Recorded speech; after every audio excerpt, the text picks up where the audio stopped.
मान्यच करावं लागतं। जोपर्यंत मागण्या मान्य होणार नाहीत तोपर्यंत आम्ही इथून उठणार नाही। आज आपण उपोषणाला बसला, कितवा दिवस आहे?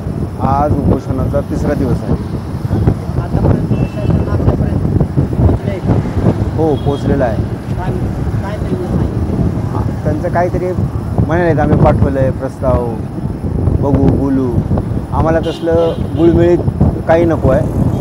आमचं म्हणणं असं आहे की कलेक्टर साहेबांनी स्वतः लेखी पत्र द्यावं आम्हाला आणि सांगावं की हे अंतर्गत रस्त्याचे कामे आम्ही सुरू करत आहोत आणि कचरा डेपोची जागा बघितलेली आहे आम्ही आणि ते कचरा डेपो आम्ही स्थलांतरित करत आहोत असं आम्हाला पत्र मिळालं की आम्ही आमचं आमरण उपोषण सोडू, अन्यथा आम्ही आमचं आमरण उपोषण सुरूच ठेवू।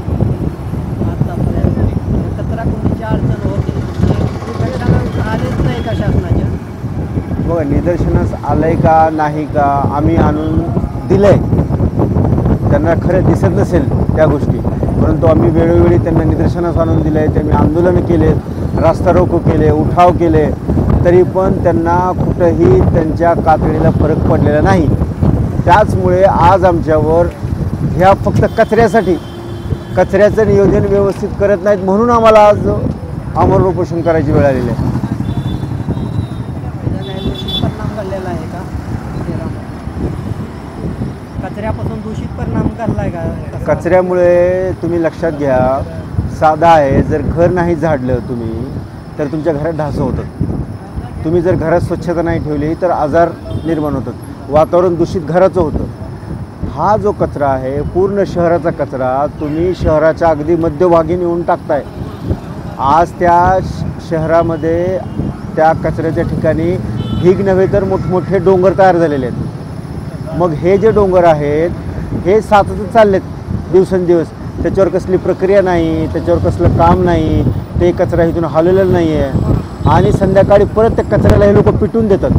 म्हणजे तो जो कचरा पूर्ण शहरातला जमा झालेला आहे त्या कचऱ्याची दुर्गंधी तर येतेच, परंतु पेटून दिल्यामुळे त्याच्यातलं प्लास्टिक जळून त्याच्यातले अनावश्यक गोष्टी जळतात आणि पूर्ण अर्ध्या शहरभर त्याचा धूर पसरतो आणि त्याच्यामुळे आजूबाजूला जे राहणारे लोक आहेत परिसरामध्ये, गणेशनगर असेल, आयुर्वेदिक कॉलेज असेल, खाजानगर असेल, तालीम गल्ली असेल, इंगळे गल्ली असेल, पूर्ण ह्या परिसरामध्ये त्याचा संध्याकाळी धूर पसरतो आणि लोकांना दम्याचे, TBचे, खोकल्याचे असे त्रास उद्भवत आहेत। कितीतरी मुलं आज आमच्याकडे भारत विद्यालयाच्या विद्यार्थ्यांनी आम्हाला सपोर्ट करण्यासाठी ते उपस्थित झाले होते। त्यांचं म्हणणं असं आहे की आम्ही तिकडून जात असताना आम्हाला उलटी होते सारखी, आम्हाला प्रत्येक वेळेस असं वाटतं की आम्ही आजारी आहेत, आम्हाला काहीतरी त्रास आहे, सारखी दुर्गंधी ते कचऱ्याची आमच्या नाकात राहते। मला सांगा कसं ते लोक जगत असतील?